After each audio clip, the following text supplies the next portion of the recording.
کسی نے سوال کیا is music prohibited which type of today for today's youth, کیا میوزک پروہیبیٹڈ ہے مطلب منع ہے؟ تو ہاں میوزک یاد رکھے اسلام میں منع ہے، لیکن گانا، ترانے پڑھنا، نظمیں پڑھنا، اچھے اشعار پڑھنا، اچھی نظمیں پڑھنا، اس میں کوئی ممانعت نہیں ہے، میوزک منع ہے، لیکن اشعار، نظمیں، غزلیں جو اچھی ہو، اچھائی کی طرف رغبت دلاتی ہو، اس میں پڑھنے میں انشاءاللہ کوئی حرج نہیں، میوزک کا مسئلہ ہے۔ اور میوزک میں بھی یاد رکھیے جو لمٹ ہے ہمارے پاس وہ یہ ہے کہ دف بجایا جا سکتا ہے، وہ بھی ایک ایسا انسٹرومنٹ ہوتا ہے جو ڈھول جیسا نہیں ہوتا ہے، ایک گول ہوتا ہے اور ایک طرف سے اس کو لیدر لگا ہوا ہوتا ہے اور اس کو ایک ہاتھ سے بجایا جاتا ہے۔ یہ دف بجانے کی بھی چند مقامات ہے، وہی بتا دوں کب کب بجایا جا سکتا ہے۔ نبی اکرم صلی اللہ علیہ وسلم کا ایک خاتون آئی کہ اللہ کے رسول صلی اللہ علیہ وسلم میں نے نظر مانگی تھی کہ آپ کے سر پہ دف بجاؤں گی۔ آپ نے کہا ایسی کیسی نظر مانگی؟ تو کہا مانگی تھی میں نے نظر، تو کہا بجا لے پھر، وہ آئی اور آپ کے سر پہ اس نے دف بجایا، نظر مانگی تھی، تو بتا کسی نظر مانگ لی تو دف بجایا جا سکتا ہے۔ دوسرا دف بجانے کا موقع ہے، نبی اکرم صلی اللہ علیہ وسلم ایک جگہ سے گزرے، بتایا گیا یہاں نکاح ہے، تو آپ نے کہا یہاں نکاح ہے اور دف کی آواز نہیں آئی، تو پتہ چلا کسی کے پاس نکاح ہے تو گھر کے اندر دف بجا سکتی ہے، تو دف بجا لے اور کچھ اس پہ گنگناتی ہے، گاتی، اچھے اشعار، غزلیں، نظمیں، تو کوئی انشاءاللہ جس کلام جس کو بولتے ہیں اس میں کوئی حرج نہیں انشاءاللہ، لیکن وہ بہت تیز آواز میں نہ ہو کہ ہر جگہ سنے دے، بلکہ ایک کلوز ڈور کے اندر ہو جس کی تھوڑی بہت آواز، ظاہر سی بات ہے باہر آ سکتی ہے دف کی، تو نکاح وغیرہ کے موقع پہ دف بجا سکتے ہیں۔ اسی طرح کسی کے ویلکم میں دف بجایا جا سکتا ہے۔ نبی اکرم صلی اللہ علیہ وسلم عید کا دن تھا، انصار کی لڑکیاں دف بجا کے ترانے ایک دوسرے کو سنا رہی تھی، نبی اکرم صلی اللہ علیہ وسلم وہاں سے گزرے تو وہ لڑکیوں جو دف بجا رہی تھی تو اس میں سے ایک لڑکی نے نبی اکرم صلی اللہ علیہ وسلم کو دیکھا تو ترانے میں مصرے ایڈ کر دی۔ اور یاد رکھیے یہ عرب کا کلچر تھا، یہ اشعار پڑھنے میں بہت مہارت رکھتے تھے، لوگوں کو دیکھ کر جملے بنا دیا کرتے تھے، تو اس نے نبی اکرم صلی اللہ علیہ وسلم کو جو ہی دیکھا تو اس نے پڑھا ہم میں ایک ایسا نبی ہے جو غائب کی بات جانتا ہے۔ ابوبکر صدیق رضی اللہ عنہ نے جب دیکھا فوراً اس لڑکی کی طرف بڑھے اور ان کو روک دے، بجاؤ مت، نبی آ گئے۔ نبی اکرم صلی اللہ علیہ وسلم نے کہا ابوبکر ہر قوم کا عید کا ایک دن ہوتا ہے، آج ہماری عید کا دن ہے، بچیوں سے کہا تم گاؤ، لیکن یہ جملہ جو تم نے گایا مت گاؤ، تم میں ایک ایسا نبی ہے جو غائب کی بات جانتا ہے، کل کی بات جانتا ہے، یہ چھوڑ کے تم جو گا رہی تھی گاؤ۔ تو پتہ چلا عید کے دن بچیوں کا ترانہ گانا، شادی میں عورتوں کا بجا لینا، یا کسی نے نظر مانگی تو بجا لینا، 3 وقت دف جائز ہے، تو یہاں آپ دف بجا سکتے ہیں۔ تو کسی کے ویلکم میں، جیسے عید کا دن تھا اور نبی آ رہے تھے تو بچیوں نے خوش کرنے کے لیے تھا، نبی اکرم صلی اللہ علیہ وسلم مدینے آئے تو بچیوں نے ترانے پڑھ کے سنا، لیکن یہ ابتدائی دور کی بات ہے، بہرحال تو دف بجا تھا، عید کے دن بجا، شادی کے دن بجا، اور کسی نے نظر مانگ لی تو بجا، تو بس یہ مقامات پر آپ دف بجا سکتے ہیں، یاد رکھیے۔ دف کے ساتھ ترانے، اشعار، غزلیں،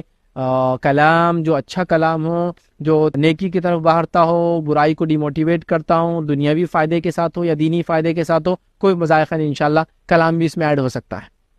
جیسا انصار کی بچی نے ترانہ گایا جب نبی اکرم صلی اللہ علیہ وسلم مدینہ آئے تو تعالی البدر علینا، جو مدینے کے انصار لوگوں نے کلام کو پڑھا، تو یہ بھی ہو سکتا ہے، تو اچھے کلام وغیرہ، تو یہ اگر میوزک آپ بول رہے تو یہ جائز میوزک کی قسم ہے، یہاں تک لمٹ ہے اس کی، لیکن اب وہ دف کو آپ دوسرا بھی ایڈ کر کے دونوں ہاتھ سے بجانا شروع کر دے، جائز نہیں ہوگا۔ دف ایک انسٹرومنٹ ہوتا ہے جو لکڑی کا یا کسی چیز کا اس کا گول دائرہ ہوتا ہے اور اس پہ لیدر کو سٹچ کر کے لگا دیا جاتا ہے، آپ سمجھ لیجئے وہ ڈھول کا ہاف پارٹ ہے، سمجھ لو ڈھول دونوں طرف سے بجتا ہے نا، تو یہ صرف ایک طرف سے بجتا ہے اور دوسرا پورا کھلا ہوتا ہے، ایک ہاتھ میں پکڑا جاتا ہے، دوسرے ہاتھ سے ڈرم بولتے ہیں اس کو، بالکل عام زبان انگلش، ٹھیک ہے۔ تو بہرحال یہ ہو سکتا ہے، لیکن وہ والا ڈرم نہیں جو جس پہ چیزیں بجائی جائے یا دونوں ہاتھ سے بجایا جائے، لکڑی سے نہیں، ہاتھ سے ہوں گا، ٹھیک ہے، تو اس کو بولتے ہیں دف، ٹھیک ہے۔ آپ کو نہیں سمجھتا تو آپ نیٹ پہ جا کے دیکھیے عربک دف، تو آپ کو دف مل جائے گا کیسا ہوتا ہے انسٹرومنٹ۔ یہ دف کے اندر کوئی گھنگرو نہیں، کوئی جس کے اندر بجنے والی چیزیں، صرف دف ہو، ورنہ لوگ دف کے اندر بھی گھنگرو لگا کے بس پھر پورا کانسرٹ دف پہ کر دے رہے، ٹھیک ہے، یہ بھی درست نہیں، ٹھیک۔ تو بہرحال اس ٹائپ کی اگر یہ دف والی میوزک ہے تو ان مقامات پر یہ جائز ہے، کر سکتے ہیں، لیکن اس کے علاوہ ہے تو پھر ساری میوزک پروہیبیٹڈ ہے۔ لیکن نظمیں، ترانے، کلام پڑھنے میں انشاءاللہ عزیز کوئی حرج نہیں ہے۔ بہت ساری بار بہت سارے کلام ہم نے دیکھے جو اچھی غزلیں، نظمیں اور کلام ہوتے ہیں، اشعار ہوتے ہیں، لوگوں نے میوزک پہ اس کو گانے بنا دی، بٹ لیکن کلام اپنی جگہ جائز ہے پڑھنا، وہ چیز جو ہے وہ غلط ہے، آپ سمجھ رہے ہیں نا، کیونکہ کلام جائز ہے، کوئی اچھا شعر، اب کسی نے اس پہ کوئی گانا ہی بنا دیا تو اب ہم کیا کریں اس پہ، لیکن اچھا شعر ہے تو شعر پڑھنے میں بہرحال کوئی حرج نہیں، چونکہ کلام تو صحیح ہے، میوزک غلط تھی، لیکن دف کے ساتھ وہی کلام ہو تو انشاءاللہ عزیز کوئی مسئلہ نہیں، کلام اچھا ہو اور صحیح ہو اور نیکی کے حکم کی طرف ہو، دنیا اور آخرت کے فائدے لاتا ہو، بے جا عورتوں کی خوبصورتی یا اس طرح کی برائی کی طرف ابھارتا نہ، تو انشاءاللہ اس میں کوئی حرج نہیں ہے۔ حضرت عمر کے زمانے میں کئی واقعات ہم نے سنے کہ عورتیں گھروں میں بیٹھ کر اشعار سنایا کرتی تھی رات میں. کلام پہلے زمانے میں ہوتا تھا, آج کل تو نہیں, لیکن پہلے میں نے دیکھا لوگ اتنا اچھا بولتے تھے اور اتنی بولنے کی عادت تھی. مجھے اچھے سے یاد ہے جب چھوٹے تھے تو ہم مجلسوں میں جاتے تھے شادیوں میں. اب آپ نے تو بہت سارے لوگ اتنی بہت چھوٹی عمر کے تو نہیں سمجھیں گے, لیکن ہم شادیوں وغیرہ میں جاتے تھے. جب شادی وادی ختم ہو جاتی تو عورتیں بیٹھتی تھی, چھوٹے بچوں کو اجازت ہوتی تھی اندر جانے کی. جب جا کے بیٹھتے تھے تو مجھے اچھے سے یاد ہے کہ عورتیں اپنے شوہر کا نام نہیں لیتی تھی, تو وہ نام جب ان کو لو بولتے تھے تو اشعار میں نام لیتی تھی. تو ہر عورت اپنے شوہر کے نام کے 3 3 4 4 ان کو شعر یاد ہوتے تھے جس میں ان کے شوہر کا نام گزر جاتا تھا. آپ کے ہسبینڈ کا نام کیا تو سیدھا نہیں بولتے تھے, ایک شعر بول کے اپنے شوہر کا نام بولتے تھے. مجھے اچھے سے یاد ہے, میں نے سنا وہ لوگ. ظاہر سی بات ہے, مطلب لوگ کلام میں, مطلب اس میں فصاحت تھی, بلاغت تھی کلام میں, کہ وہ اگر شوہر کا نام بھی لینا سیدھے لینا تھوڑا اچھا نہیں دکھتا تھا ان کو, شرماتے تھے, تو وہ شعر پڑھ کے نام لیتے تھے. سمجھ رہے بات, شعر پڑھ کے نام لیتے. تو اتنا لوگوں میں فن تھا کلام کا. تو وہ ویسے زمانے میں لوگ ترانے بھی گاتے تھے. میں نے دیکھا عورتوں کو کہیں مجلس میں جم گئے تو ایک آدھ عورت کو بٹھا دیتے تھے, بولتے تھے گاؤ,